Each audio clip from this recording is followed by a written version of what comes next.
Let's go.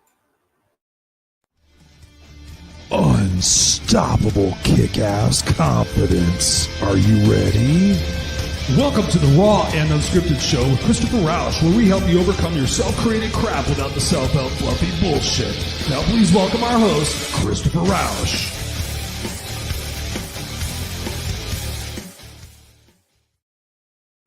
What's going on, rock stars? Hey, welcome back to another episode of the Raw and Unscripted show with yours truly, Christopher Rausch, the place where I help you overcome your self-created crap without the self-help fluffy bullshit.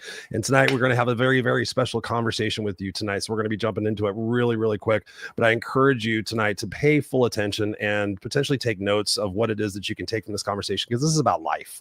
This is going to be a deep conversation about what it is that we can do to kind of let go of the things that don't really serve us and to get back in touch and connected with our true selves and be able to live that authentic life and be able to have those experiences in your life where you can sit there and you could cherish those moments and not be so caught up in the fear and the worry and the strife of what else is going on in the world, and be able to be really connected to your family and to what's most important to you, so that you at the end of the day can leave a legacy that you're proud of and you could be really connected with your friends. I've been doing some research recently on what it takes to have a really fulfilled life, and one of the most important aspects of a fulfilled life is not what you buy or how you're recognized in front of the public eye or anything else like that. It's about your relationships. And tonight I have the blessing of having two amazing friends and brothers with me tonight to have this conversation, talking about life, talking about what's most important. One of them has written many, many books, but one of the books he's written is called The Sixth Sense, The Powers of the Sixth Sense. His name's Jock Brokus. You can look him up at jockbrokus.com. My other friend, Mr. Walt McKinley, has written a book called Monsters in My House. It's an autobiographical memoir about the situations that he endured as a kid and as a young adult that helped him become the man he is today. I am honored to have these guys in my life. I speak to them frequently and we talk about life. We talk about these deep subjects. They help me shift my perspective about things that are going on. We help each other see the different aspects of life, and for us to be better men, to be better humans, to be connected more internally with our soul and our legacy, and less concerned again with the materialistic, egotistical aspects of the world that so oftentimes we get caught up in our 20s and our 30s and our 40s. We are a little bit older, and we just encourage you tonight to suspend belief about what you think is important in your life and take heed in what it is we're going to be talking about tonight, because it's going to be some deep conversation about life and about legacy and about loss. So we encourage you guys to do that. So please help me in welcoming Mr. Walt McKinley and Mr. Jock Brokus to the conversation, to the Raw Unscripted show. What's up, gentlemen? Good to see you both. Yeah. Hi guys, how are you doing? Good. You have been a busy man, Mr. Jock Brokus. People who have been watching and listening to the show know I've spoken about you recently and all the work you've been doing with the hurricane relief efforts and sleeping bag efforts and everything like that. We're going to be talking about that tonight. My first question to you guys tonight, and this is maybe I want to go 30,000 foot view and then kind of drill down a little bit. But what do each of you think at your point in your life? What is the meaning of life? So oftentimes we hear that question asked, like, what's the meaning of life? And, everybody gives their esoteric answer about this and that. I'm curious to see where each of you are at in your lives. What do you think? Because Walt and I have had some deep conversations about corporate careers and all that different stuff and finding out what's more important. And obviously, Jock, you've gone through some stuff. What do you guys think about that? What is the meaning of life at this point in your journey? Either one can go first. Go ahead, brother. Jump in there. I'll let you go, Walt, because I probably have a bit to say. All right. Yeah, I think, the meaning of life ebbs and flows as you get older. That wisdom that's only gained through experience and going through different life's journey. I think about when I was younger, it was, money and status and growing my career and being a great dad and being a great husband. But there was a lot of things that were driven by ego, having some level of fame, feeling like I wanted to change the whole world. And while those things are important, I think sometimes we get so caught up in chasing those goals that we actually don't prioritize the things that end up mattering the most in our life. And I got to tell you guys, like recently, my mother-in-law, she almost passed, and she's got some liver failure, and that's not going to get better. And she went into a coma for 4 days, and we thought she was done. And the priest came in and read last rites, and it's a really humbling experience, and it will change you more than even my breakdown. in corporate America and changed me 3.5 years ago. Because as we sat around her bed, once we were in the hospital, then we sent her home on hospice, sat around the bed, nobody cared about a thing that was bought. Nobody cared about a car. Nobody cared about a house. Nobody cared about money. You know what it was? The people she loved the most in this world, her 4 kids, her husband, her grandkids, and me, around her, just loving on her and telling the stories about things that she did and things that made us laugh. And, they're calling her the miracle lady because she came out of this coma and she's still alive now. And we're blessed that we're going to get at least this one more Christmas with her. But I got to tell you guys, like when you go through things like that, really see somebody coming potentially to the end of their life, you get a bigger picture on like what's actually important, because all these things that we prioritize and all these things that we put first before our relationships, before our health, before those people that when it's our last day are going to be sitting around us, we put everything else first in front of them most of the time for the sake of legacy, for the sake of like building this thing and leaving it to them. But ultimately, the one thing you can never buy is more time. When God says time's up, your time is up. And so for me, the meaning of life now is really like maintaining priority over those relationships that matter the most to me, being truly present as my daughters finish college and finish high school this year, and really focusing on building quality relationships, not quantity relationships. So for me, that's really where my priorities are at right now. And frankly, I'm sure they'll stay at for the rest of my life. I have one follow-up question before we go to you, Jock. When you think about that journey, talking about your breakdown in corporate America, talk to us about that identity shift, because so oftentimes we're sold on who we think we're supposed to be based on what everybody else wants us to be, right? The top regret of the dying is the fact that they lived the life they thought they were supposed to live rather than live the life they wanted to live. What was that shift for you? What advice would you have for somebody who is going through that process right now, that metamorphosis, if you will? We think about the caterpillar becoming the butterfly and that struggle, and we want to help that butterfly become that butterfly, but they need to have that internal struggle for themselves. Walk us through that identity change, being able to release what you thought was important to realize what is now important. Yeah, I'd say, again, wisdom through experience. So when I had my breakdown, I was working myself to the bone, trying to be a great dad, trying to be a great husband, giving everything half of my attention or less and giving myself 0. Which is what caused the breakdown, right? No self-care, no self-love, like just pouring into everything but myself, and not doing it very well, even though I was giving it 100% of what I had in the moment. And, I was making more money than I ever had. Money that, like, when I was going through my childhood and everything that I've been through, that I had big goals for, but I had hit all those goals. And I hit all those goals, and I was still thinking, yeah, but when I get that next promoted 4 and 5 years in corporate, I'm just killing it. People are like, dude, I've been in this game 20 years. You just got in 3 years ago and you're already past me. Like, what are you in such a hurry for? But it was always like the next thing, and never like being present and just being happy where I was at. What I've had to learn is a different sense of gratitude. So I think like gratitude for the journey is really big. And people talk about that a lot, but I think it's almost like flippantly, like you need to have gratitude. No, I mean deep, genuine gratitude for where you're at. Genuine gratitude for the breakdown, because without that, I wouldn't be here doing this right now. I wouldn't have wrote my book, which has helped a ton of people. I wouldn't have done the speaking engagements. I wouldn't have done anything that I've done without that breakdown. The difference now is like learning how to be patient and present, because I'm not a very patient person. And because I'm not patient, I can tend to not be as present as I should be in the moment. So it is truly like reprogramming yourself and being okay slowing down and not having to attack everything with like supreme urgency, which is like what I would normally do. Everything goal-oriented and execution, which served me really well in my career, but it doesn't serve me really well in other parts of my life. So learning how to be present, learning how to be patient, and then being okay, allowing yourself the space to really learn how to be that way and be different compared to what you've done for me for the previous 25 years before that.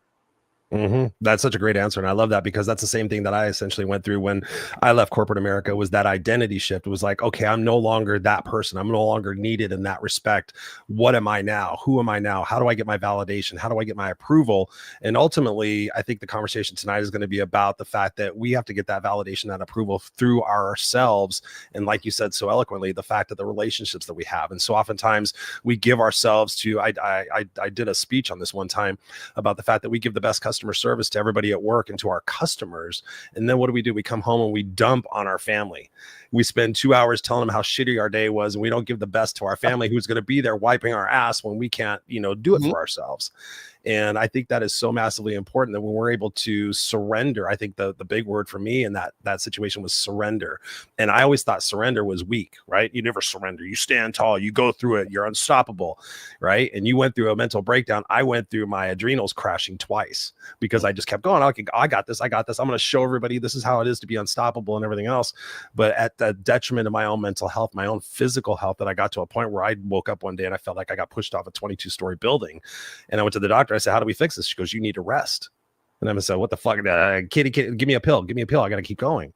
And that was the start of me sitting there saying, okay, I have to take that self-care and I have to stop worrying so much about how I'm proving to others, which is, I want to get into this in a little bit, the subset of our childhood, right? We want to prove to our parents. We want to prove to our brothers and sisters. We want to prove to our friends our worth.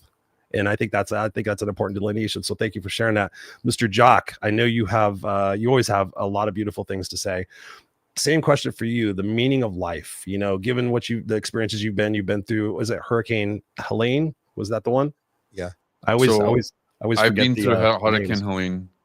I took time out of all my work and what I was doing to go and serve wherever I could to help and to, gain information, spread intelligence, and get right intelligence, basically, because so much that was out there and the social media was wrong. I've hugged people that have lost loved ones.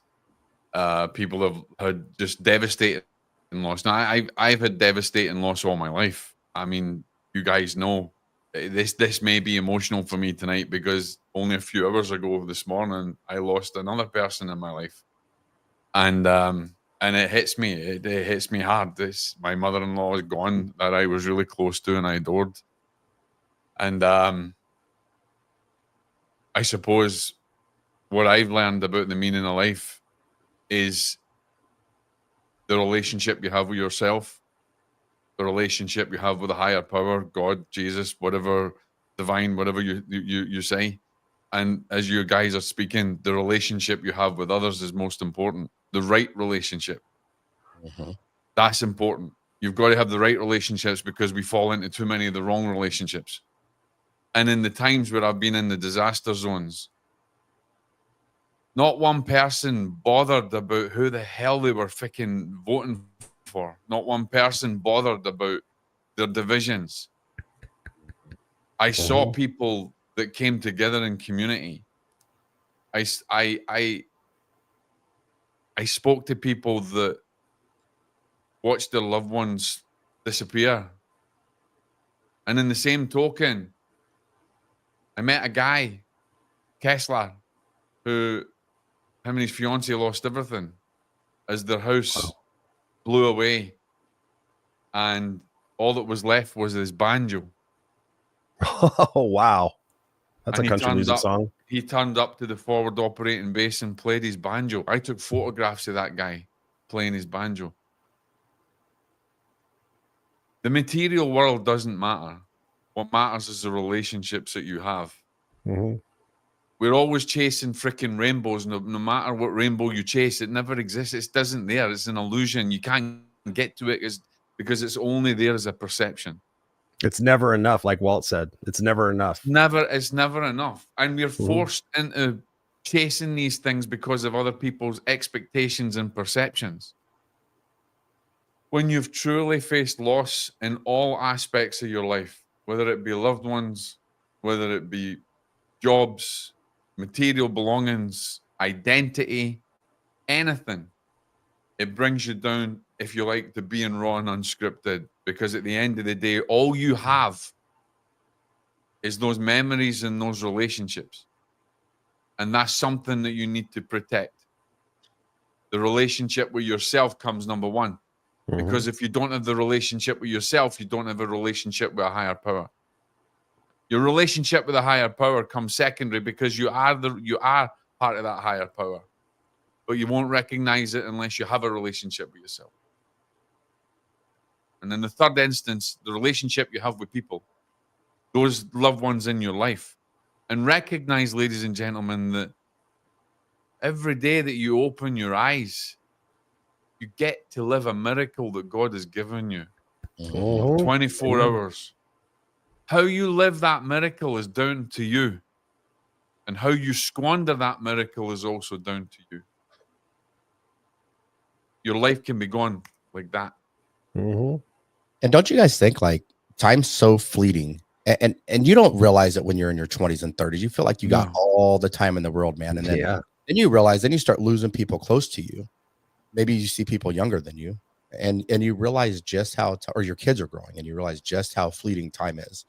And we continue, Chris, you talk about this a lot, like tolerating things, and you tolerate people in your life that like they just take all your energy. You tolerate people in your life that have something negative to say, or you tolerate, and I see it a lot in the motivational speaking industry, you tolerate having people around you that they just lack integrity.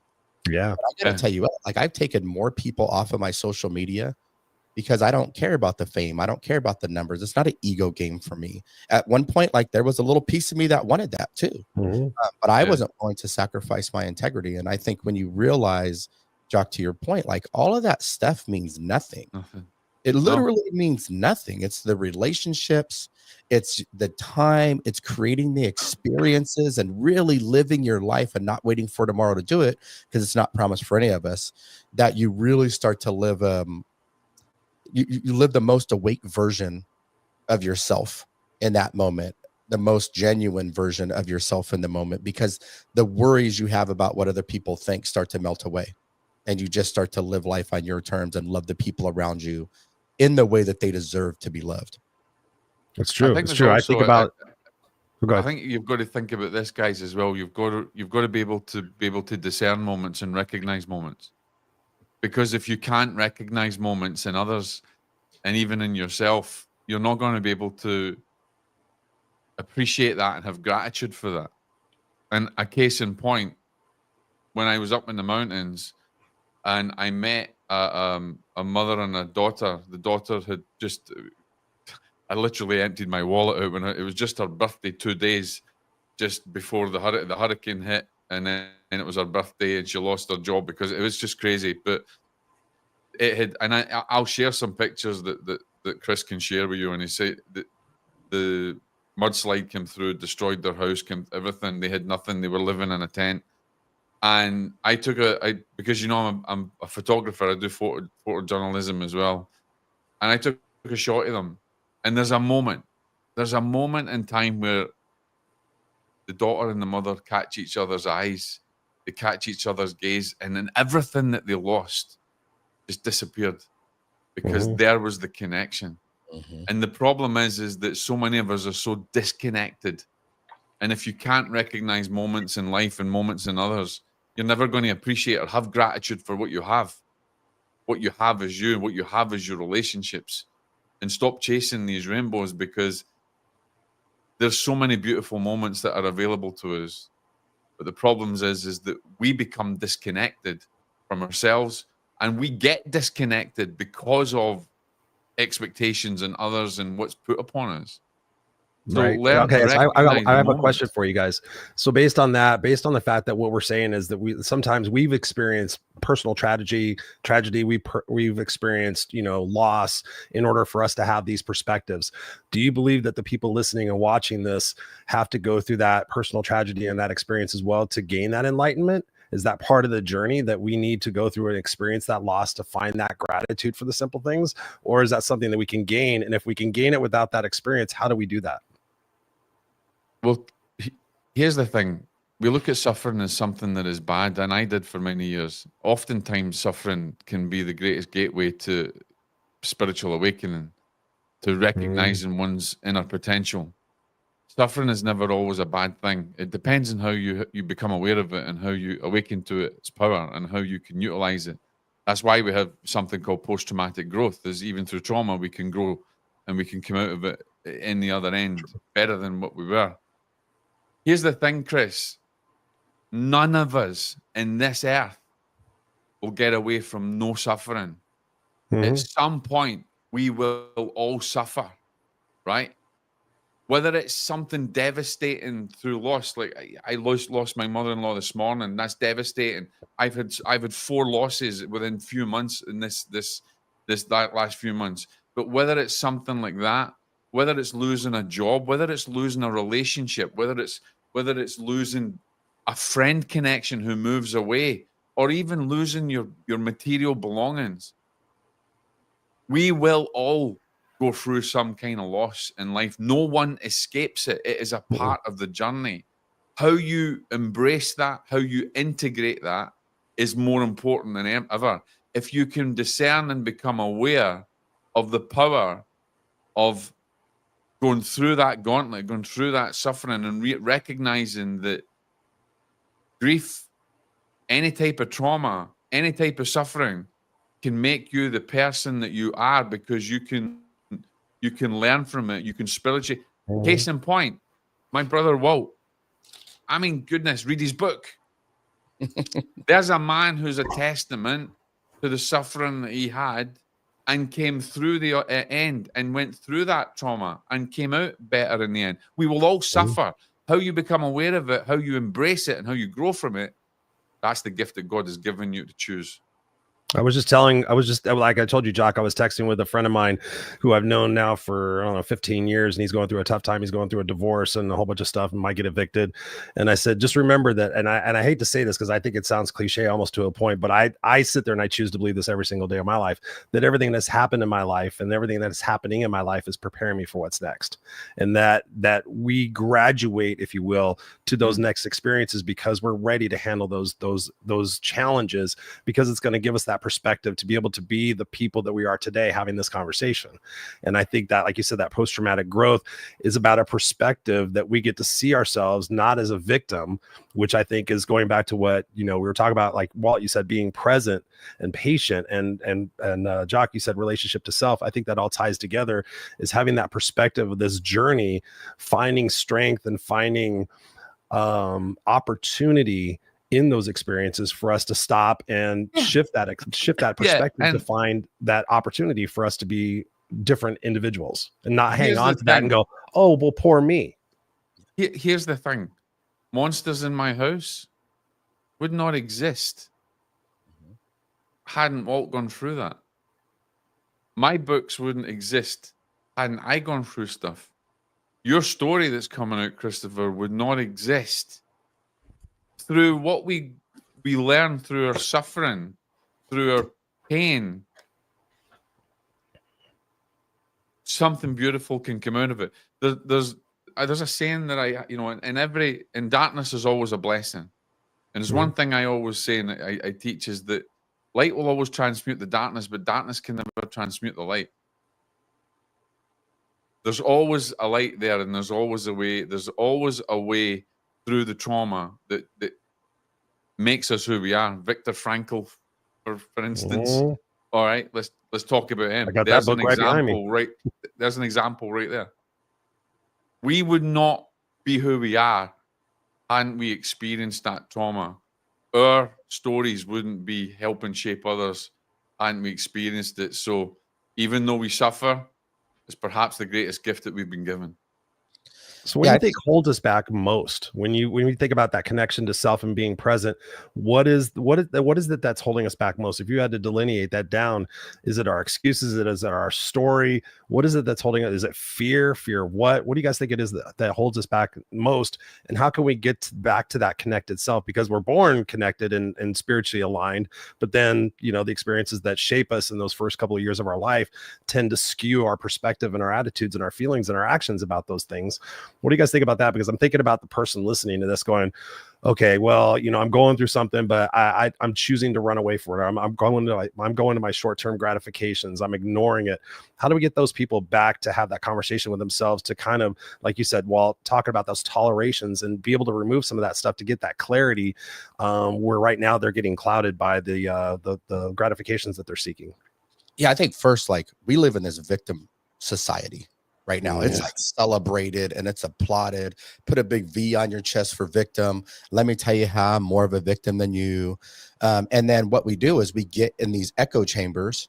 So I'll give you an example. So, people were on Twitter, and then Elon Musk bought it. Now it's X. And now the former owner of Twitter's doing Blue Sky. So what you're probably going to have is a conservative only thing on X and a liberal only thing on Blue Sky, right? Or you've got, even my kids say it, oh man, like people will be like, oh, I'm feeling very anxious about something. It's like, oh man, you have anxiety. I have depression too. Oh, you have anxiety and depression. Oh, I also have an eating disorder. Oh my God. Oh, let me just tell you how much one-upmanship. Yeah. There's no like mental fortitude anymore. And because we're lacking that, we're seeing depression and anxiety levels and all these other things be at the highest levels that they've ever been. And social media feeds hugely into that. Because people gravitate towards like what their identity identifies with, right? Like whether it's politics or whether it's like race stuff or religion stuff or whatever it is. People will stay in that echo chamber because it validates how they feel. So they're never challenged to think differently.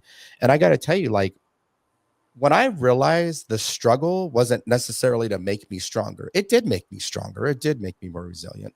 When I realized like my childhood struggle, my breakdown that I had, all of these things, these challenges that I've had in my life, when I realized like they were actually there to help me become who I was meant to be, not to make me strong, not to make me more resilient. That's a byproduct.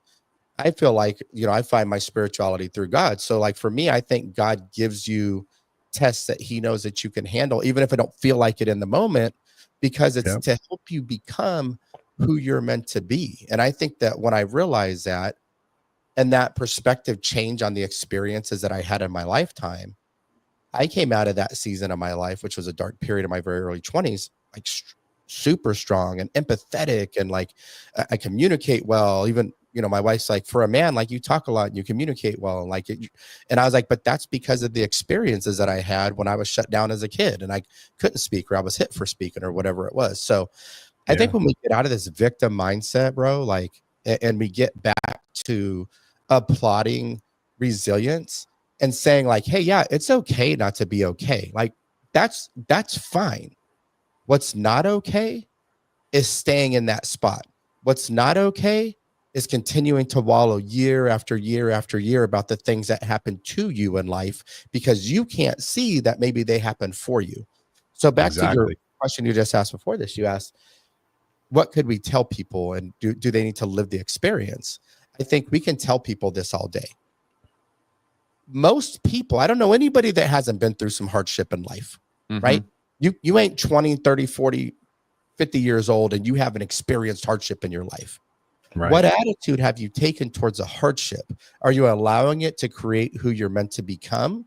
Or are you letting it be your anchor that keeps you in the perspective of drowning? So you've got the experience. You need to change the lens and the perspective that you look at the experience and realize that it's meant to make you who you were meant to be. It's meant to make you maximize your capability and your capacity in life. And all of our stories are meant for somebody to hear. You don't have to write a book. Like, Jock, you wrote a book, I wrote a book, Christopher, like your book's getting close, super close to being done. I'm so excited about that.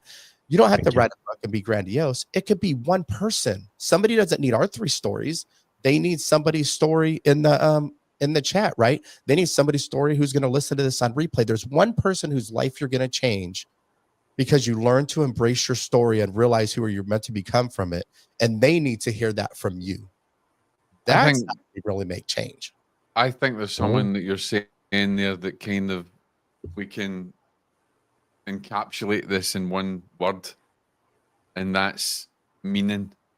If you can find meaning in your trauma, then that is going to serve others. That's going to be the seed that you sow in other people's hearts. The problem is that people are always searching for meaning and they don't know what it is. How can they have meaning? How can they find meaning in grief? How can they find meaning in the loss they have? How can they find meaning in the trauma? Well, what happens is they become, as you said, they become the victim, and meaning becomes so elusive. And yet meaning is the catalyst to them healing through the trauma. What am I making this to mean about me? You've got to find meaning to heal through that trauma. Because if you don't, that is when you become the victim and you play the victim, and then you end up with mental disorders, psychosis, and various other things, and addictions, post-traumatic stress, and various other elements.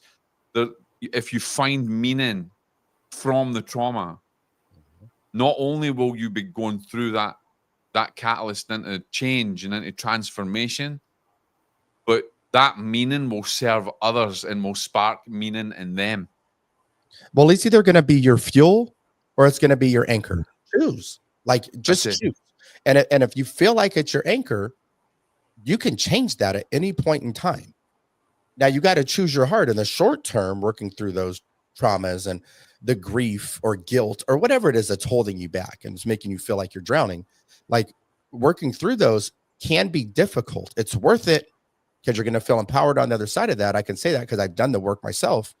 Right. But it's like when you stop to your this right. I love the no excuses stuff, Chris, because I mean, I feel like it is. It's just an excuse. Yeah. I don't want to do it because it seems so hard. But you know what's hard? Living your life feeling like you're drowning and living your life with all this emotion in here that doesn't do any good for you. You know what's amazing? Do the hard work up front, and then you live the rest of your life, however much time you got. Whether it's 7 months, 7 years, or 77 more years, you deserve to be happy. Why not live it happy by doing the work that can get you there? Start finding the fuel instead of stop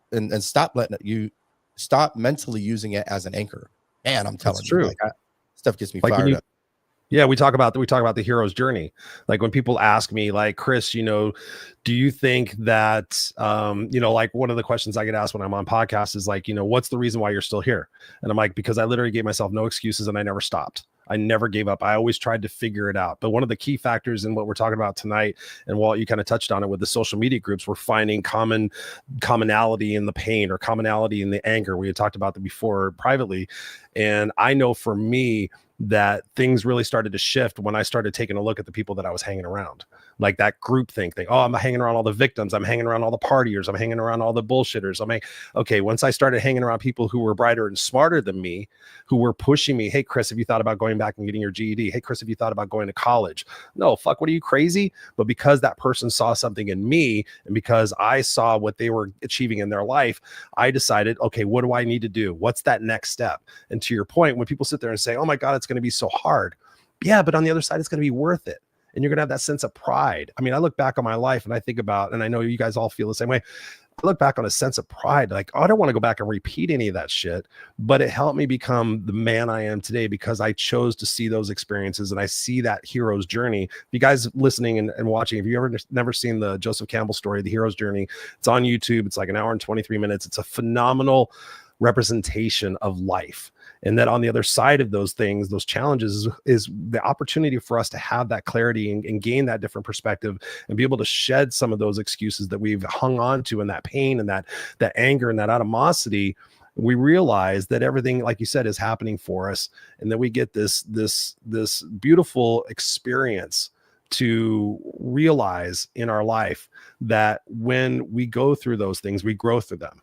And I think that, for people listening and watching, take a look at the people you're surrounding yourself with and find those people that are doing the things that you want to do, and get those people into your life and stop with the excuses. And I think about the journey of what we've all been through. What is the part of empathy and forgiveness in the role of healing that connection with self? Because so many times people are mad and they're angry with themselves and they're not connected to themselves because of something they've done or something they're doing. How do we get people to have that sense of forgiveness and that empathy for themselves to reconnect with their true, authentic nature? Go ahead, Josh. Who's going to go on this one? Yeah, we all got something to say about this one. Go ahead. I'll have a lot to say I think about it's it. a key to You go, Walt, and then I'll go. I think about it differently, but you go for it. When I realized forgiveness, like real forgiveness, the Yeah. anger and the pain that I was hanging on to, when I realized that forgiveness was always for me, whether I needed to forgive myself, especially when my wife and I went through some struggles in our marriage, or whether I needed to forgive my abusers or whatever it was. When I realized that that was truly the key to like making me happy and not harboring this resentment and this anger and this guilt and this shame and all these other things that we do to ourselves. When I realized that truly was the key, it changed so much for me. And then it was like Can you give us an example of what you had to do in that situation so that people could kind of tie that in? Yeah, so I'll give you a relatively quick example. So part of my childhood story, I was locked in basements as a kid and beat by my stepfather. And I hadn't seen him I was 19 years old. I hadn't seen him since I was like 10. And he was talking to my little sister. I went to visit my mom for the first time in 10 years. I hadn't seen her. She had been all over the map and all over the place. I had brought Stephanie back. She was there, my wife of 25 years now, but we were dating and getting real serious. First time home to meet the family. My two sisters were there. When my sister's talking kind of by the carport to some man, well, I hadn't seen my mom in so long. I thought maybe it was her boyfriend. And my younger sister talking to him. It's her dad. It's my old stepfather. And oh my God, you want to talk about a rage? Because there was zero forgiveness in my heart. There was only that I wanted to cause him. And I was 19 and full of testosterone and all that, right? So, and I'll never forget, it was like I grabbed a glass of water from the sink and I turned around, I went to walk back in the living room and I was like, hey, what's up, dude? And he was like, hey, Walt. And it just hit me in the moment. And I mean, you want to talk about being flush, veins popping out of my head, like white and red, probably as adrenaline ran through my body. And I walk in the living room and I was like, if you don't make him leave, I'm going to go get a knife and stab him to death. That's what I told my mother. And she looks at my sister, Faith, my older sister. And Faith was like, well, you better get him out of here. Well, don't play that. And Stephanie's like, what's wrong? And I'm like, that's Bruce. And she had only known part of my story at that point. Oh, okay. She was like, whoa, come here. It's okay. And my mom ran back there and made him leave. So I saw him again 10 years, 12 years later-ish, right? Somewhere in there, when my younger sister got married. And I knew he was going to be there. So I was kind of prepared. And I knew I was still harboring a little resentment and anger there. I could feel it as I got closer to her wedding. And I just realized, like, it's her wedding. It's her day. I'm not going to spoil it. Like, I'm married with kids. He don't even know if I'm mad or not anymore. Does he even really care? Me being angry still and me not forgiving and me hanging on to that didn't mean it was okay what he did, but me not forgiving so I could just let it go. You're really hurting yourself. Like being a better dad and a better husband and making sure I didn't carry on the generational trauma, right? Mm-hmm. So I saw him at the wedding and, I went up, I shook his hand, I told him congratulations, and that was it. And I went and I danced with my wife and I danced with my mom and I danced with my two daughters and, they're much younger at the time. I danced with them and I just had a freaking blast. But if I would have not been able to kind of really let that go, and that's what forgiveness is. It's a letting go. Mm-hmm. If I wouldn't have been able to do that, there's no letting go of what? Wait. I want to stop you right there. Well, letting go of what? Because I think we can go a little bit deeper on that real quick. Letting go of what? The expectation for an apology. Letting go of what? What are we letting go of? Letting go of the reality that I can't change what happened, but I can change how I deal with it at this point moving forward in the future. Letting go of the fact that, like, no matter what he ever said to me, it wasn't going to be enough. Mm-hmm. Letting go of the fact that he shouldn't have did that to me. Nothing I could do could change. I could change the present and I can change the future. And that was it. And when I realized that, and I realized, like, I'm never going to have a relationship with this man, but me harboring this resentment, this anger is only holding me back from being who I can really be. And and it might not be affecting my family directly, like on a day-to-day basis, but I'm sure there was some indirect things on how I fathered or how I, not always good, or how I was as a husband or whatever. I think there was a lot of good and empathy that came from my experiences, but I think also, like, there was definitely some undertone of trauma still there, and that anger will come out on those people that you love the most. That's why they say hurt people hurt others. Mm-hmm. It's like drinking the poison and expecting somebody else to die. That's such an important note. And I'm going to jump in that before I let you go, Jock, because the thing that helped me out the most, and we've talked about this privately, guys, for me in writing my memoir and thinking about the frustration and the anger and the resentment and how it should have been and how it could have been, and realizing that moment where I went, wow, if I would have gone through the experiences my mother went through, being born in 1942, to parents that were in their early 20s, back in the day when there were, the recession and all the different economic times and political times, and, women weren't allowed to do this, all those different things and all those experiences she had, might I have turned out like her? And that was the thing that allowed me to find that empathy and forgiveness and to really see her as that 4-year-old girl that she kept saying she was, that I was like, what the fuck are you talking about? Mom, you're 40 something years old. She was, I'm a 4-year-old little girl. And I'm like, why does she keep saying 4? I'm like, oh, that's when her parents divorced. And then she had to go live with her psychotic mother, who was literally had six different psychiatric disorders. I have them written down. My mom made me write them down one time. She goes, if you ever have any problems, this is what runs in our family. And I'm like, that's bullshit. But I was able to let go of the expectation that I wanted her to be Mrs. Brady. I wanted her to be Mrs. Cunningham. That she did with what she could, with what she had. And as a result of me shifting that perspective as a kid and being that unstoppable person, I became the man I am today. So I think that's important for people to be able to find that sense of perspective shift and not having that expectation that person should have been something. Let me add one thing before Jockey jump in. Sure. The last thing I'll say to this point is like, when I realized hurt people. Again, It doesn't excuse it away. It doesn't make it okay. It doesn't mean like, hey, that's okay. You beat me and locked me in closets, like in basements. It's okay that you did that. It doesn't make any of that the reality. Even when my father apologized to me, it didn't necessarily help because I had forgiven him already. And it was hollow to me. But when I realized every one of my abusers were abused themselves. Yeah. Hurt people hurt other people because they didn't have the courage to do the healing and do the hard work that I was willing to do so that I can be better on the other side of that. That's why we say choose your heart. Right. When I realized that, I think it made it a little bit easier for me to let some of that go and really forgive, like fully, truly forgive versus like, yeah, I forgive most of it, but not all of it. And I'm still I'm gonna hang on to this little piece because it serves me. Let all that go. I think that really helped me, like hurt people hurt other people. And because they were abused, I think I had a little empathy for that kid that was still hurting inside of them, that they just never understood or had the courage or took the opportunity to try to heal. Prophecy, Jock.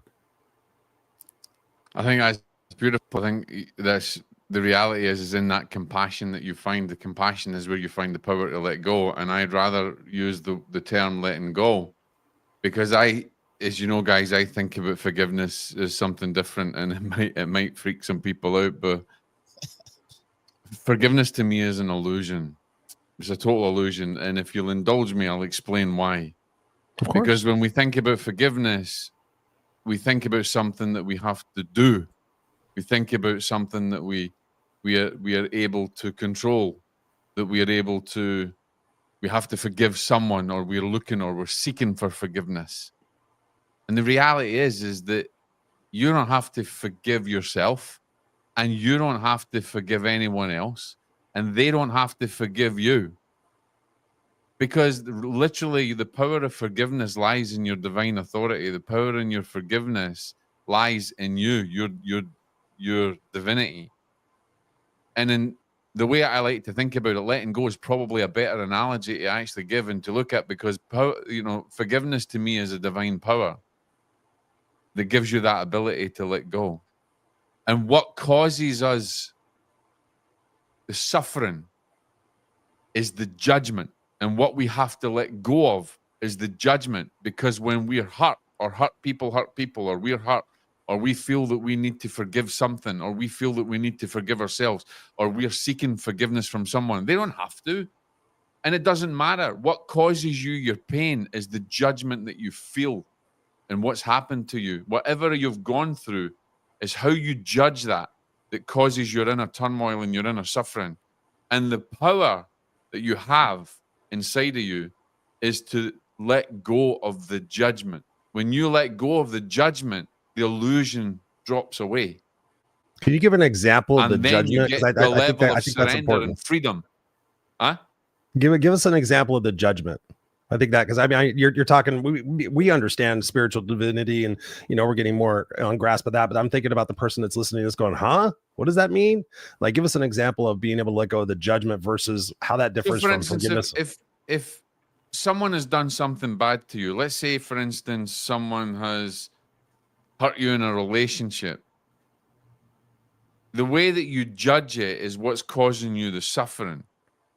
They hurt me, and in that they did this to me, and this is about me, and because they did this to me, the inside of you, you're judging that. There's a judgment made in that. There's a judgment call, and that judgment, because you're judging that they hurt you, they don't know that they've hurt you, or they may have done, but at the end of the day, that doesn't matter, because if you didn't have the judgment of it, you wouldn't bother. You wouldn't feel it. You wouldn't be feeling the emotion.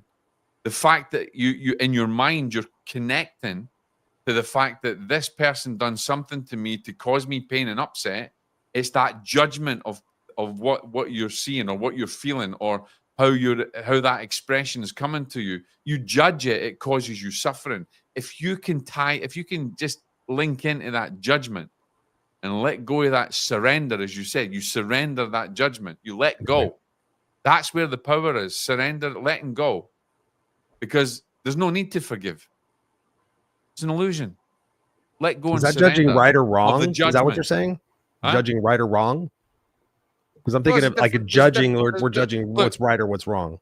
There's different levels of judgment.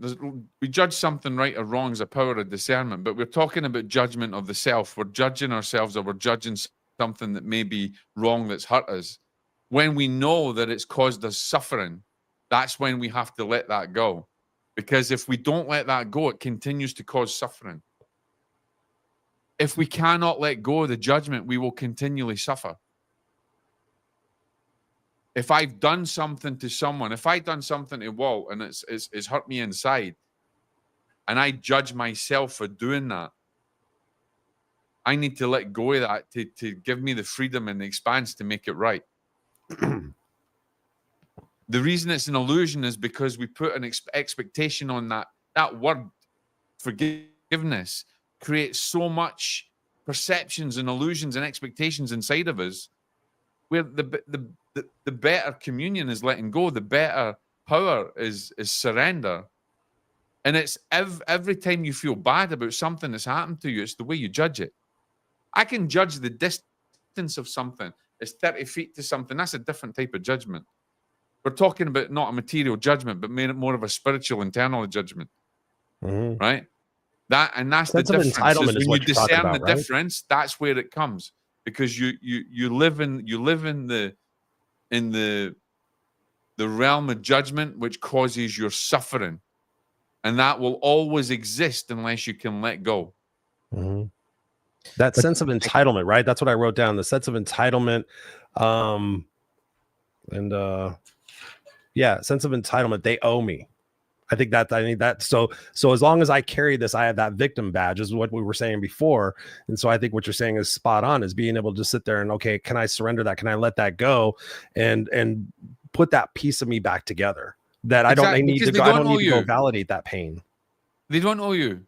That's the thing. If you say they owe you, it's because you've judged that they owe you. And that judgment of you saying they owe me, you're judging that. It's internally that causes you discourse and turmoil. Mm-hmm. They may owe you something, but that's not. You've got to let that go to a higher power. Karma's always going to play its game. It's always going to play out in the theater. Whatever way that it happens, you can't escape it. At the end of the day, it's your judgment of the situation. They owe me. They stole from me. They did this to me.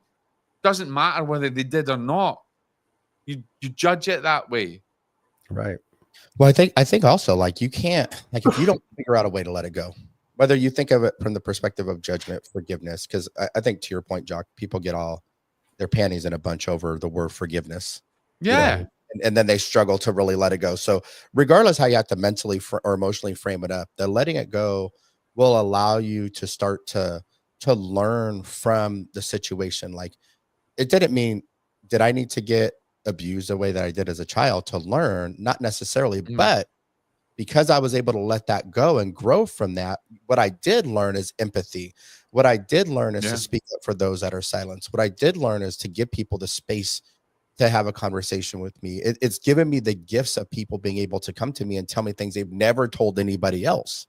And so without letting go, I never unlocked that next level of potential for who I'm really meant to be in life.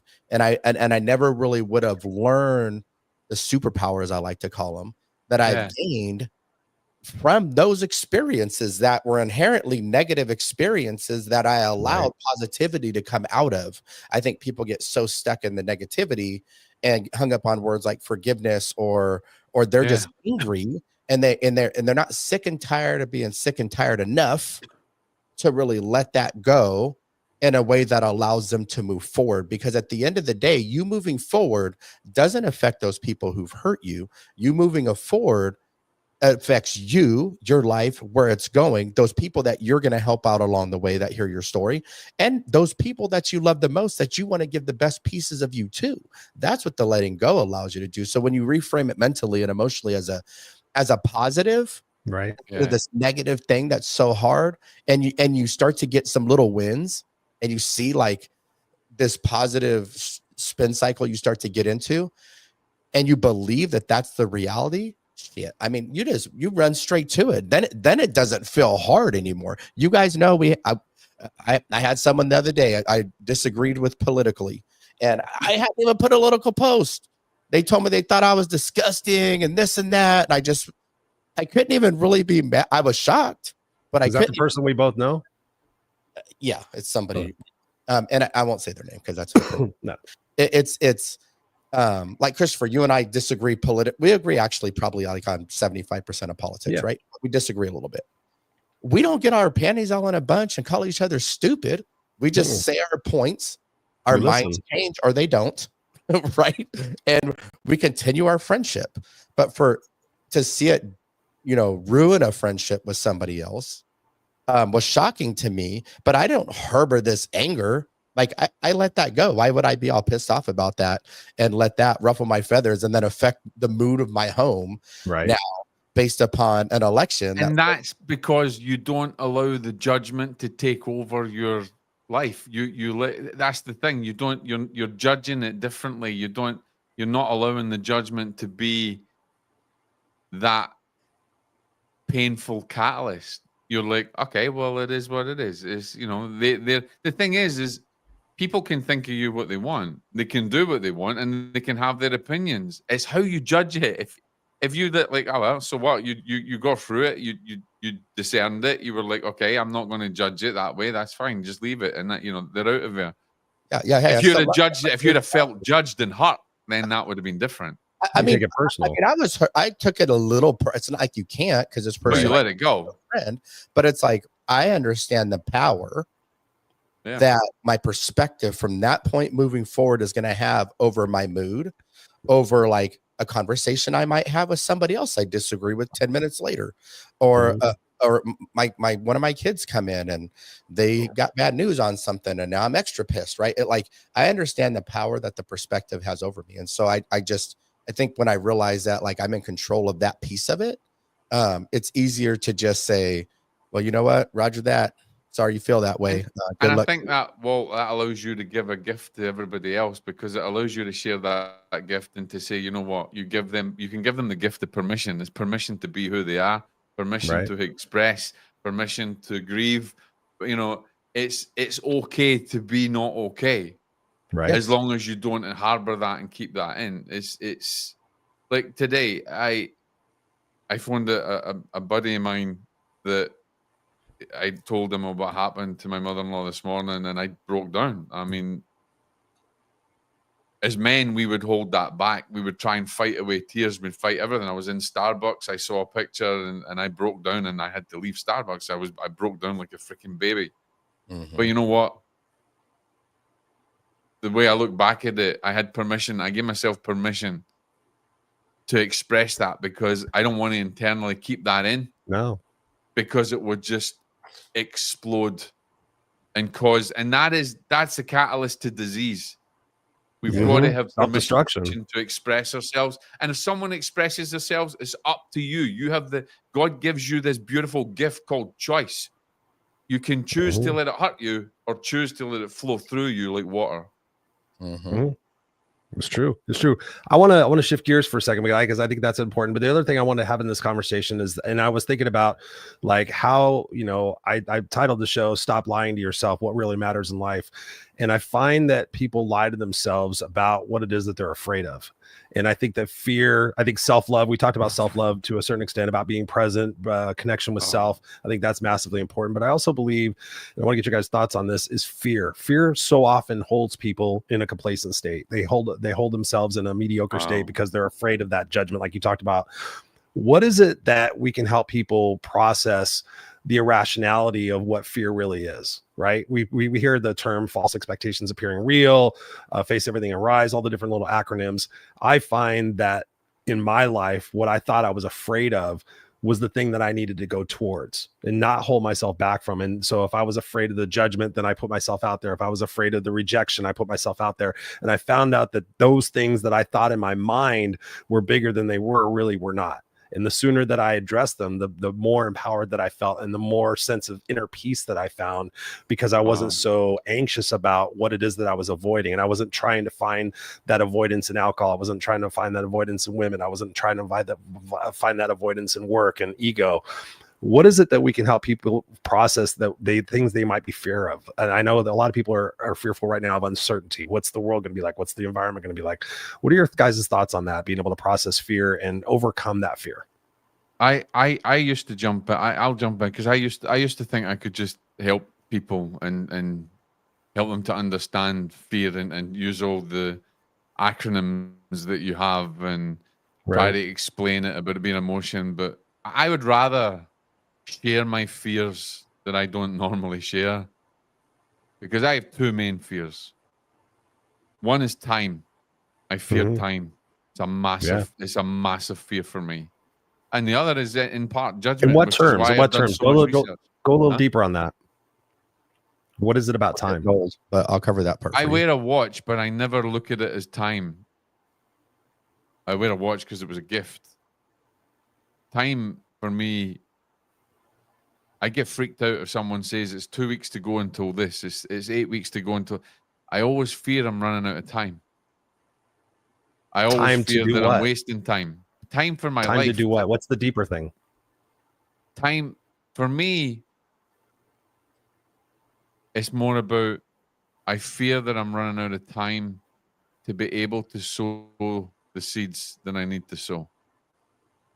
Leave the impact? Not so much the impact. I don't really care about the impact. I care about sowing the seeds that I need to sow, to be of service. To me, my greatest mantra that I live by is the greatest gift that I can give humanity is the gift of service, whether it be service to man, woman, child, or in any way. For me, life is all about service. I fear that I run out of time to give enough service. That for me is my greatest fear. That's my greatest fear. As I come up in my early 50s, I'm 52 now, or 51. I can't remember. I'm the elder statesman. Oh my God! I'll need to check. I need to ask Joe what age I am. I can't remember. I'm so screwed up. Respect your elders, fuckers. I think like how much time have I got, and with so much loss that I've had just in the last year, not only through witnessing the loss through the hurricane and the people that I've served, but my own losses have been a lot. Time is on my mind all the time. Exactly, all the time. Time is a big focal point. Am I running out of time? I mean, I'm doing a master's degree and a PhD at university at the moment. I'm like, what? Am I crazy? I'm 52. Yeah. Do you know what I mean? You are. It's like time is my greatest fear. How can I help people combat it? I don't know. I'm trying to do that myself. I mean, I might have answers to a lot of things about the afterlife. I might have answers to other things about life. And I used to think I had answers about the greatest fears. But how can we find those answers unless we go through the gauntlet? And I think that's what I'm going through just now. Yeah, I understand you, You because we wanted were Raw texting about Unscripted, that. guys? You got Raw Unscripted. Yeah, we were texting back and forth and before the show, and thinking about that, that the aspect of time, and I look at it. I was watching an interview the other day with Michael Bublé, and he said, the guy said, if you died tomorrow, we was talking about his son going through cancer and everything. He said, if you died tomorrow, would you be sad? He goes, no, I've lived an amazing life. And I think that's one of the keys for us to get to when we think about, life and having this fulfillment, is getting to that place where knowing that we've made that impact and knowing that we've left that legacy. And I think that's, for me, having that big enough why in life and being able to say, now I've been doing the show for 5 years and I've got all this content out there. I know I've left my mark. I know I've changed people's lives. The regret would be leaving my son at an early age, but I know that I left the content behind. I've got my book behind. So I think it's getting to that process, to that point where you're not so fearful, because if you're fearful of that time, you're wasting that time, right? I mean, I know that we're eternal. I know that we always exist. I know that we're always going to be there. That life is temporary in this moment, but it continues. And I accept that. I've had a near-death experience. I went to the other side. I don't fear the death. I fear the process of death, but I fear time more. And for me, it's not about the impact. It's about service. I always think I'm not given enough service, and I don't have enough time to do that. Where do you think that stems from, though? I have no, pardon my French, fucking idea. Oh, we all speak French here. It's something. Yes, you said it. You can speak freely here. I have no fucking idea. It's just, I've been battling with it for a lot, and even more so this. It gets worse as you get older, brother. There, I'm a ray of sunshine. And I think right to up your myself, ass. though, is it because I'm getting older, or is it because there's something else that I'm not facing that I need to face? And partly introspection, contemplation, facing all the loss and destruction that I've had this year has probably made it even deeper and maybe made it more clear. But at the same time,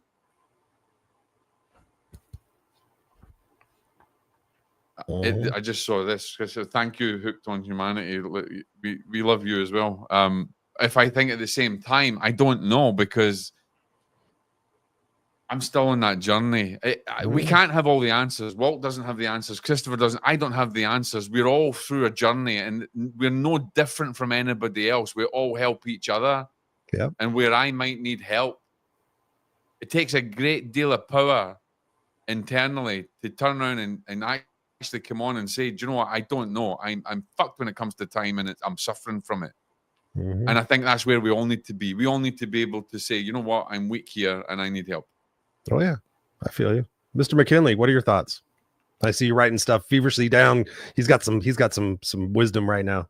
Oh man, like I think knowing that my life will never be what it was when I was younger, I think has enabled me to push through a lot of fears and what most people would have been afraid to do. So I've had a lot of people be like, I don't know how you do what you do. Like, you get up there, you're not even scared to do stuff. Like, you'll take chances other people won't take. Like, that's why you've had success. And I'm like, oh no, don't think I'll get scared when I do it.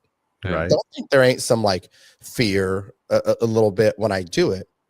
But I think when you start to ask yourself two words in a different way. So we're taught to say, like, what if this happens? Like, what if I ask this person out on a date and they reject me? What if I go for this promotion and I don't get it?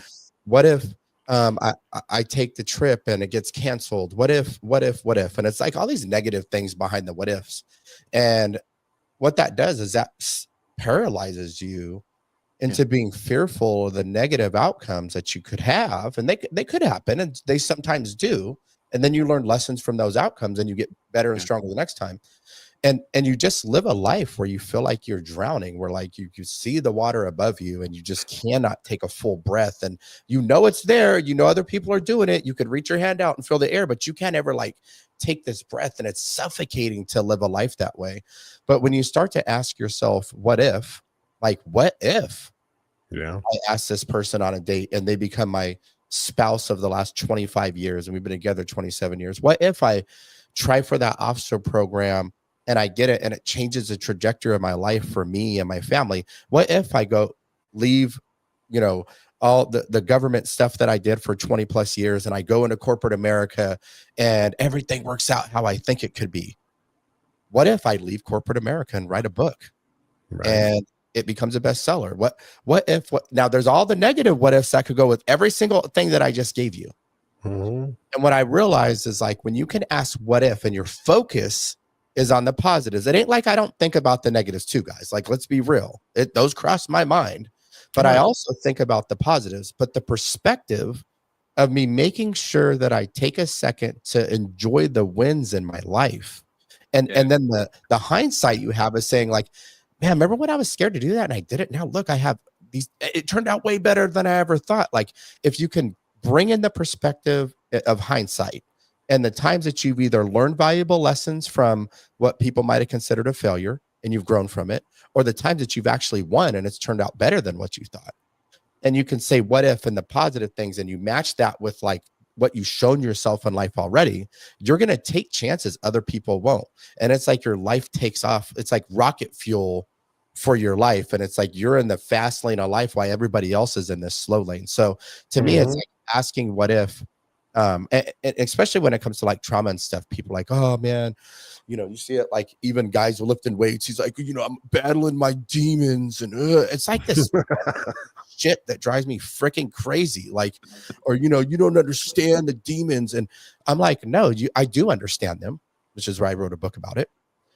But what I did is I turned around, I ran them son of a bitches over, and I just kept looking out the windshield of life, and they never chased me again. Right. Because I defeated them. And when you realize that you can turn around and you can really battle those demons that we all got, and you can knock them down and you can never worry about them again in your life and your perspective will change. But again, it's like choosing your heart. And then the last point I'll make is like, learn to control the controllables. Like there's things happening in my life right now. That's a great point. I'm working on some health issues. Like, and I can only do so many things. In corporate America, I used to say this. Well, look at all these things that could go wrong. What if? And I was like, control the controllables. These 6 things that you just mentioned, we have zero control over. But if we want to accomplish what we want to, here's the things that we do have control over. All we can do is do those things at a really high level, and the results are going to speak for themselves. But if you're controlling the controllables, typically, like I said, you learn something that accelerates your growth, or your growth is exponential and way better than you ever thought that it could be. So start asking yourself, what if? Start thinking of the positive things. Start reminding yourself who you really are and how powerful you really are. And the shit you never thought you would make it through, you're still here, alive and kicking and doing it. And when you start to do those things, and that's your mindset, and that's where your heart's at, you could really genuinely accomplish anything. It all starts right here, and it all starts right here. And I've learned based on what you're saying right there, Walt, it reminds me of, I was sitting there taking a tour down all the different things I've done in my life. And I think about it like this, you know, it's about that. We've talked about so many times tonight, that perspective shift. Like, can I just adjust my perspective a little bit? And I think about it in terms like fear and excitement.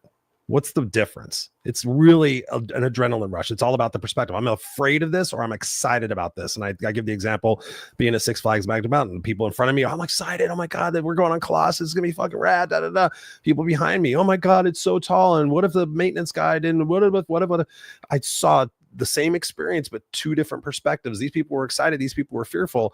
And when we change that lens, we put that lens on to say, hey, I'm excited about this experience of potentially going through a divorce. I'm excited about this new opportunity of switching jobs. I'm excited about changing my life. I'm excited about getting raw and vulnerable with myself, as opposed to fearful. That changed our perspective about it. Like, I'm excited about who the person I'm going to be on the other side of that.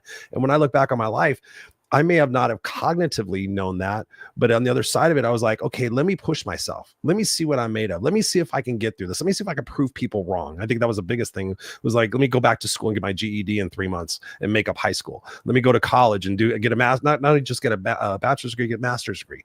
Push myself, because I didn't think I could do it, but sit there. What if? Like you said, I love that. The power of what if. And we can switch our perspective about that, because when we do that and we combine that with the other things we've talked about tonight, right? Getting around different people, right? And letting go of the judgment of what should have been or could have been, and realizing this is the moment we're in right now. This is all we have right now. We have that power to be able to sit there and say, what am I going to do now? What am I going to do tomorrow? How am I going to shift this thinking? How am I going to start keeping the promises to myself? Right? So many people say that they're going to do things, but they never keep the promises to themselves. They lose that self-respect, and then they stay in that cycle of complacency, hoping, wishing, and praying that someday something's going to change. We're inviting people to sit there and say, like, well, no matter where you're at right now, meet yourself there and ask yourself the power of, like, okay, number one, it is what it is, 5 powerful words. And then what is it? What can I start to do differently? What's one thing I could start to do differently by pushing myself out of that comfort zone and realizing that I'm going to survive? And not only am I going to survive, I'm going to thrive. And I'm going to start to get that capitalist idea of building that self-confidence to know that no matter what I face, I'm going to be okay.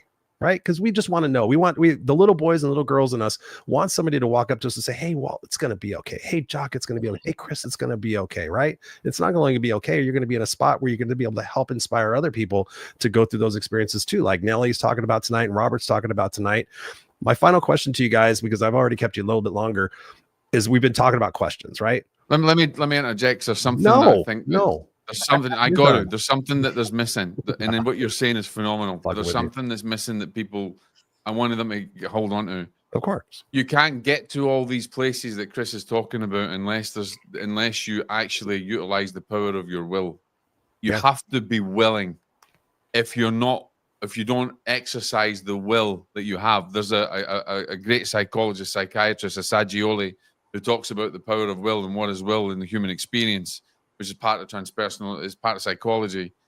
If you understand the will, you have to have willingness to change. You have to have the will to get to where he's talking about. If you can't identify the will, you won't get anywhere. How do we get the will? Is that where it comes a big enough why? I think it's a why, right? It's part of a why, but it's also part of do you have the will for change? Do you have the will to change? Are you willing to change? Are you going to will yourself to take action? Because you won't take action without the will. What comes before that? I think in terms of negative self-talk. Negative self-talk, because I hear people right now, I'm so tired, I'm exhausted, I don't have any more bandwidth, I just can't do it anymore. That negative self-talk destroys that will. So how do we change that negative self-talk? What are they willing? But they're not destroying the will. What are they willing to do? What are they? They've got the power of will within them. It's up to, they can change at any given moment. Well, it's asked a question, because you just asked a question, right? What are they? And Christopher, you said a statement. It's making negative statements, or it's asking yourself a question. What do I need to do to create more bandwidth? Like, what do I need to do to like feel like myself again? Maybe it's go golf. Maybe it's go off-road. Maybe it's go read a book. Maybe it's go, so it's like, ask yourself, what do I need to do to get to where I want to go? And then exercise your willpower to do it. Correct. And I want to add one super quick, funny story about fear before we move on from that, because I know you're going to ask us a question to finish off. I think we get so afraid of things that scare us. But you were talking about Six Flags, that it just made me think of this moment with my 2 daughters when they were little. So I had one that was like 6 and one that was 3.5, right? And so the 6-year-old, she went on some tween kind of, she was tall enough to get on some of these bigger rollers, not the big adult ones, but bigger ones, right? Right. And yeah, she was in line like, Dad. I was like, you got it, baby. It's going to be fun. And she realized, like, when she overcame that fear and did it on that back end of that roller coaster, she was like, high fives, like, woo, that was so sick. Yeah, let's do it again. Right? You realize, let's do it again. And then we're like, hey, your little sister wants to go on this ride. And it was like, so she was literally from a roller coaster to like this little ride. It was like, had kites on it. And it just went in a circle, right? Like, like a little kid ride. And she jumps in there with her sister. That they start going in a circle. And I kid you guys not, this is freaking hilarious. I still could vividly see this. And they go in a circle. And as they came back towards us, my 6-year-old went like this. And she looked pissed, right? She was like, thumbs down. No way. It was thumbs down because it wasn't scary. Imagine going through your life and never doing the scary thing that's going to leave you exhilarated and leave you on the Mhm. back end feeling like you can accomplish anything. Imagine just going on the little boring ass ride the whole entire time. So if you sit there and you've been on the boring ride the whole time, Mhm. get out of your seat, go get in line, be scared. Steph used to be scared to get in the front. And I'd be like, we're getting in the front. We already been in the line 2.5 damn hours. We're getting in the front of this mug. And she would get in the front. She loved it. But right before we got on, she would be, oh my God, we're next. And she would do it anyway and be screaming with her hands up the whole time and like, woo, that was so sick. Yeah. And I saw it with my kids, the same thing. We are meant to do the thing that's exhilarating. The things that are exhilarating are the things that scare us the most. Stop complaining and wallowing and living in self-pity and start doing just one or two of those things that you know are scary and will, but on the other side of that, you're going to feel exhilarated and accomplished and be ready for more. That's where we need to get to. Talking about living versus existing. I mean, I think about parasailing, zip lining, all the different fucking crazy shit that I was like, I'm not doing that. And then my wife's like, yeah, let's do it. And I'm like, all right, I got to man up. And then afterwards, like, holy shit, you know, getting in a helicopter. I fucking did not want to get in a helicopter at the Grand Canyon, but everybody else was like, let's get in a helicopter. I'm like, let's not say we did. Let's get in a helicopter. It's too expensive. I'll pay for it. Oh, fuck, I gotta get in the helicopter. Fucking get in the helicopter, put the Bose headphones on. And I was like, oh shit, what the hell am I doing? And then got in front of the Grand Canyon, went, now I tell everybody, like, oh, when you go to the Grand Canyon, you got to get in the helicopter. I fucking ain't getting in a helicopter.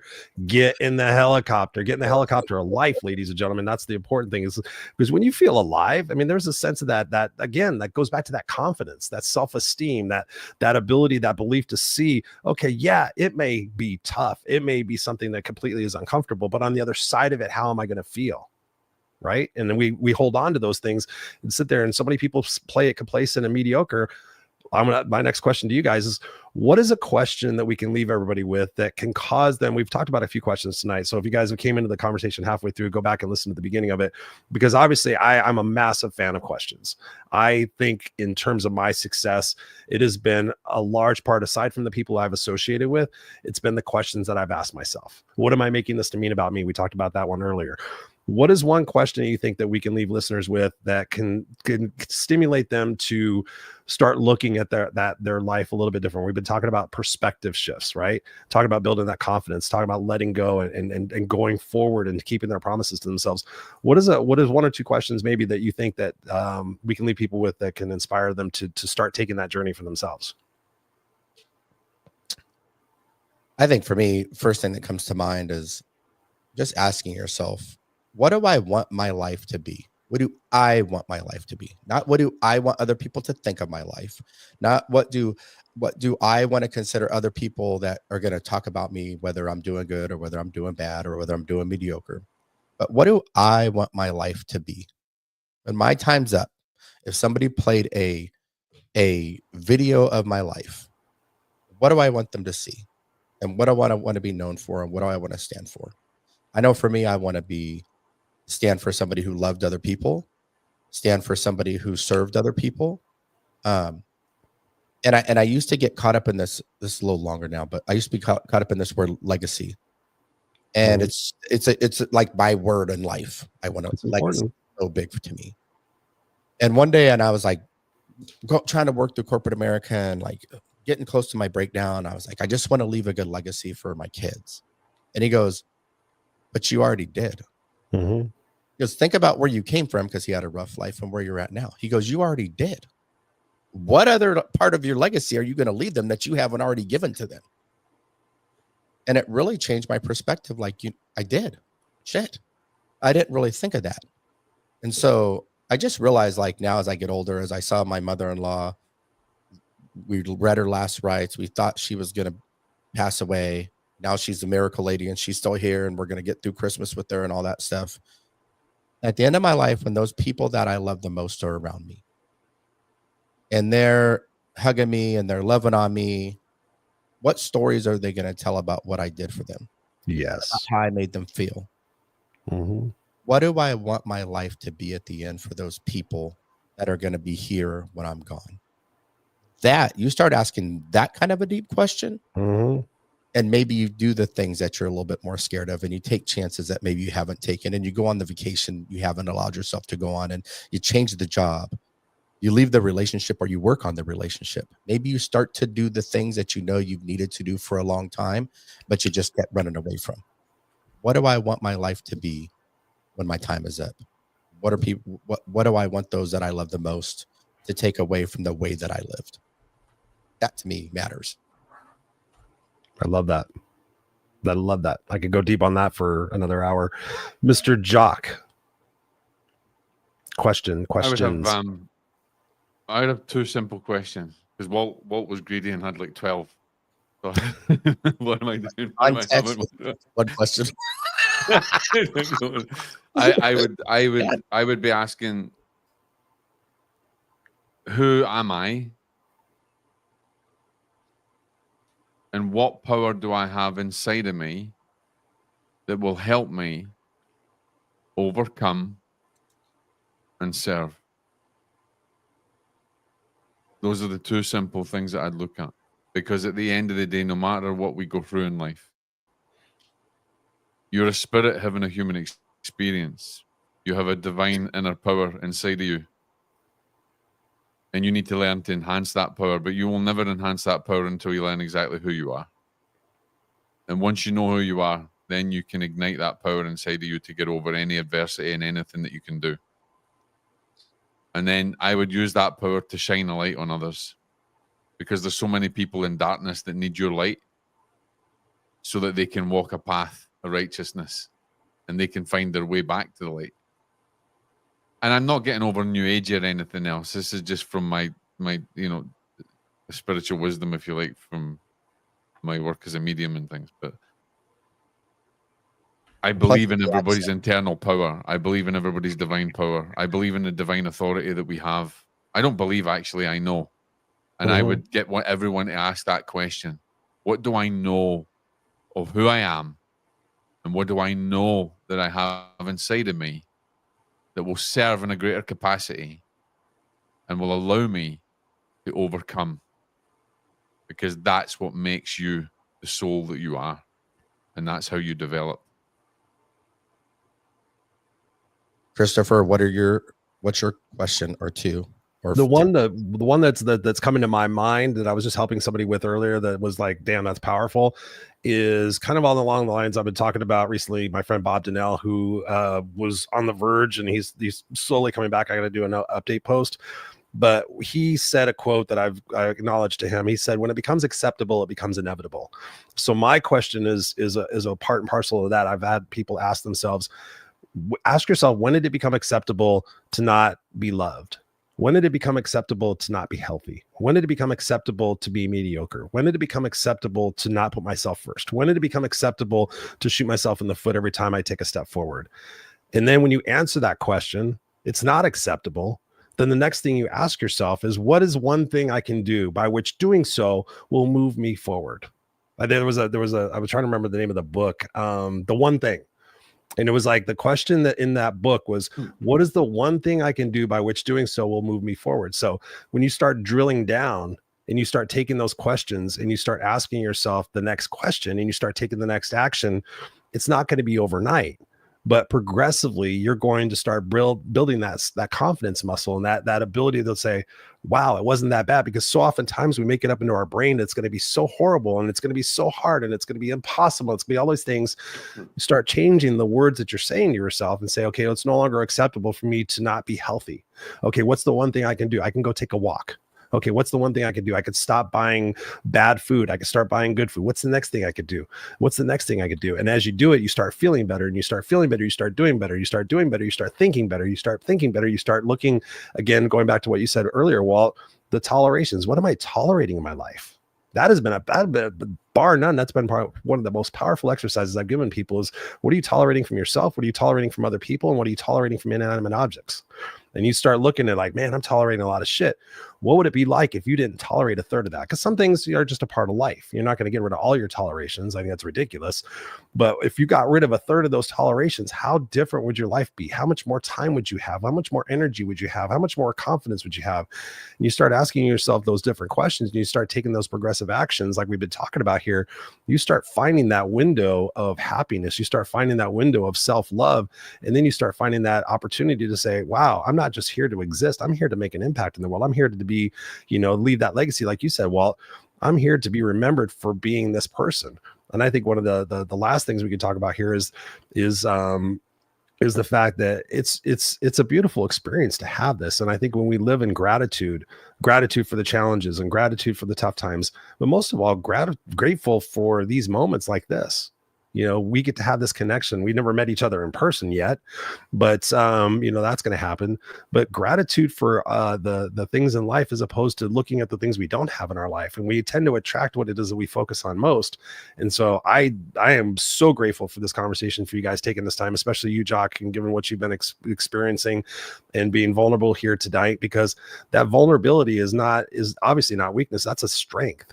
And together, when we get more vulnerable, we have that opportunity for us to become stronger and have more clarity within who we really are. Any guys, final words and thoughts? I wasn't going to do this tonight. I mean, I had the news. My wife is not with me for Christmas. She's in the UK. Mum's passed, who I was very, very close to. I mean, amazingly close to my mother-in-law. But this was a conversation that needed to happen. I wouldn't have done it with anybody else. And I needed this for not as much for me to share knowledge with anybody else, but I needed this also just for me. And that may be selfish, because to be in your presence with you guys and share this, and hopefully we've managed to sow some seeds in people that listen to this as well, and they'll see our raw and unscriptedness, if you like, and our vulnerabilities. But sometimes we have to look past what we're going through, because there's a greater purpose at stake. And that's why I came on, because I think this is a greater purpose. Thank you, brother. Appreciate that madly. Final thoughts, Mr. McKinley. Man, like, we're about to hit the next year, right? I think everybody gets a lot of juice coming into the new year, and a lot of fervor and excitement for what the new year could be.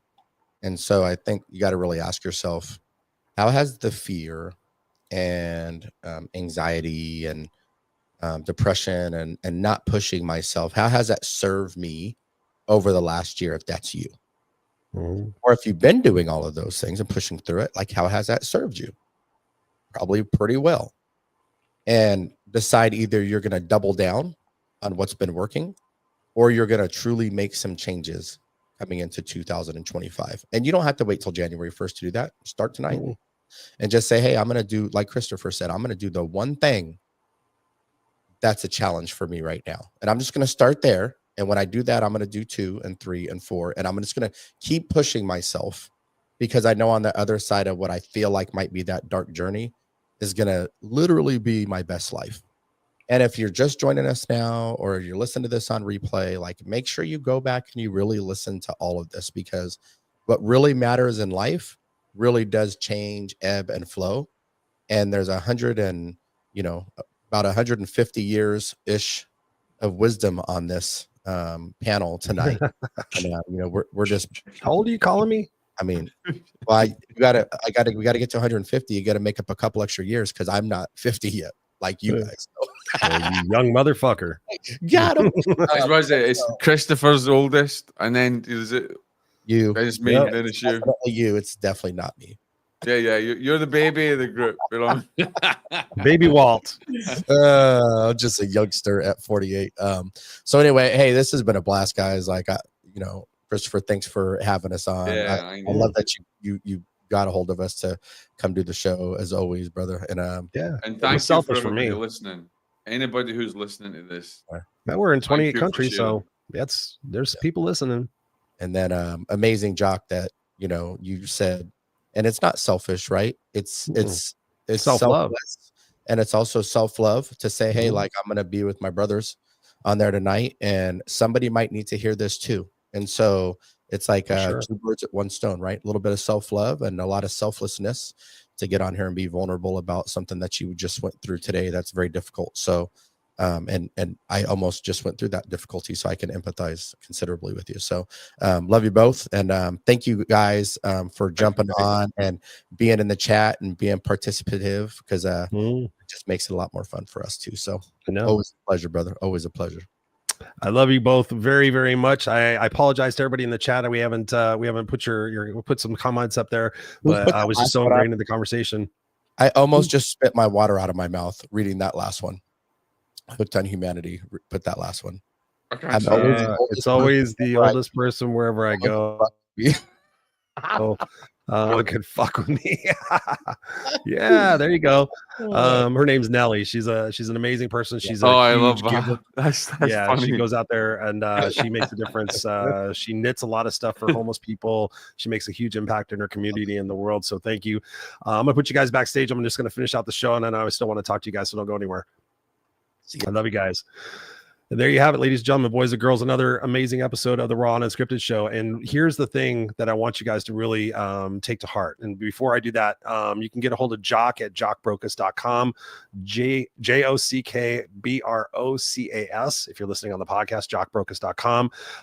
Evidential Medium. You can check out his book, The Power of the Sixth Sense, right there, Jock Brocas. And also Walter McKinley, Monsters in My House, available on Amazon. Both of these are on Amazon. Walt McKinley, waltmckinley.com. You guys can check it out. I'll make sure that it's in the show notes so you guys can click on that. But it's one thing to sit here and listen to this or watch this. The next thing is, like, to be inspired is great, but write down, take an opportunity after you listen to this and take a pen and paper out and write down what it is that you're going to take definitive action on. Right. And then Walt said that you don't need to wait until January 1st. Most people do. I actually just started taking better care of my health here in November and December, because I realized I put on 10 pounds and I was like, you know what? It did not become acceptable at 55 years old to let myself go a little bit. Right. And I started having that idea, well, I'm still in good enough shape, but when did good enough be acceptable? No, it's not acceptable. I have an 8-year-old son that I want to see have kids of his own and have a family of his own and live his life. And for me, that regret would be the fact that I didn't take care of myself and didn't do that extra little special bit that I know I can do. And so Walt said it, like, what are you capable of? Like, you guys diminish how much it is that you are actually able to do in your life. You don't give yourself enough credit. Look back on your life and think about all the different experiences that you've had and what you've triumphed over, right? And that's so that the purpose of the conversation tonight is to inspire you to start shifting that perspective. Number one, take a look at the people you're surrounding yourself with. You can write 5 people down that you're around the most. Are they positive or are they negative? Are they constructive or destructive? Do they push you to go out there and be your best self? Do they want you to go live your dreams and take chances, or do they want you to stay mediocre? Number one. Number two, you can sit there and you could start looking at the words that you're saying to yourself. 3 words to eliminate from your vocabulary: always, never, and try. I always screw up. I'll never get the right person. I'll try to lose weight. I'll try to get up at tomorrow morning. Fuck try. Just make that commitment to yourself. Think about this. You keep the promises to yourself. What would happen? How different would your life be? And yes, it's going to take time. You're not going to get the overnight delivery on your results. But think about your life in 3 months, 6 months, 9 months. How much different your life could be by 2026. If you're in a relationship you're not happy with, it's going to suck. But on the other side of that, you meet the person of your dreams and now you're fulfilled. And now you look back and you say this, which I've heard thousands of times: Chris, I wish I would have done it sooner. I wish I would have done it sooner. I wish I would have left my job sooner. I wish I would have lost weight sooner. I wish I would have had the surgery sooner. I wish I would have got the divorce sooner. I wish I'd have done this sooner. I wish I would have wrote the book sooner. Stop waiting. Perfection is an illusion. We've talked about illusions tonight, right? Start taking that progressive action. What is it that I can do by which doing so is going to move my life forward? Right? Think about the questions that the other guys asked tonight. What is it that you're willing to do? Right? And Walt talked about, who am I? And ultimately what you could do is you could do what I did back in 2008 is you could write your eulogy. Write your eulogy. How do you want to be remembered? And then start working backwards. What is the thing that I need to do most in order for me to fulfill that legacy? Oh, wow, I need to take better care of myself. Oh, wow, I need to take better care of other people. Wow, I need to be not so focused on my career or acquiring possessions. We've talked about that. Acquiring money and possessions doesn't mean shit. I have talked to people who are famous, rock stars, actors, actresses, millionaires, billionaires. And guess what? Like Jock said, you can't buy back time. And I've seen rich people sit there and get sick and they're like trying to spend all their money. Right. And you can't buy that back. And when you sit there and think about like, you can't afford to do this and you can't afford to do this, maybe what is it you can't afford not to do? I can't afford to eat well. Well, maybe you can't afford to eat well, but can you afford to pay the prescriptions and the copays and be sick and not be able to do things? I've seen people in my lifetime who said that gave those excuses. Oh, I don't have time to work out. I don't have time to eat healthy. I don't know how to eat healthy. All da. And now they're on literally, no word of a lie, 18 medications. Heart medication, cholesterol medication, fucking medications for the medications for the medications. And I go back to them like, oh yeah, you said you didn't have time. You didn't have the money. Do you regret those decisions now? Yes. Now they're making those changes in their life, but it's too late. Don't let it be too late for yourself. You have that opportunity today to take what it is that we've talked about in this podcast and apply it in your life. And not only apply it in your life, share it with somebody else. Share that experience with somebody else, your best friend. And if you don't have best friends and close friends, maybe that's something you need to start taking a look at, because close friendships and relationships are one of the instrumental keys to longevity and to happiness and to fulfillment. Not having 18 different cars or being able to say you did this and did that. It's about the quality of those relationships. Like Walt said, who's going to surround you at the end time and what stories are they going to tell? And I know my goal every single day in every single way is to be the best possible dad I can be, and to use my words and my actions to make this world a better place for who I am and what I do. And every single day I go to bed and I think about, did I do that today? Did I do something today to note that my son knows that if today's my last day, he knows that I love and care about him, that he knows I'm proud of him? Have I done something today with my words and my actions to make a difference in somebody else's life? Have I made somebody smile today? Have I made somebody think today that if today's my last day and people got around, they're like, oh yeah, that motherfucker made me smile. He made me laugh. He made me think. I was sending text messages earlier. Jock and I have had conversations earlier. I helped somebody out way earlier today. So I know that I'm living that legacy and I'm building that sense of pride so that when I go to bed tonight, I know that I'm living on purpose. And that's one of the keys and qualities of life. So I appreciate you guys for listening. In 2025, we're going to be doing a little bit different format and structure here on the Raw Unscripted show. So I encourage you to come back and check it out. We're going to be doing a little bit of coaching on the show. I'm going to be doing more solo broadcasts and doing some teaching and bringing you the value and the good. So please subscribe to the podcast. I know a lot of people listen, but they don't subscribe. So hit that subscribe button. And please, if you found value out of this conversation, and I know you did, please share this out with somebody else and let them know that you care about them. And together we can make this world a better place for who we are and what we do. Thank you guys so much in the comments. Nelly, Robert, Jacqueline. I'll go back and comment on these and read them more in depth. Thank you guys all so much. I know people on the East Coast watch it in the morning, listen to it in the morning. So thank you guys for helping me become the best person I could possibly be. And again, to Walt and Jock, thank you guys so much for being brothers in my life. I truly, truly appreciate and love you. I'm so thankful that you guys have become a part of my experience. And I can't wait to meet you guys in person. I'm going to go talk to you right now.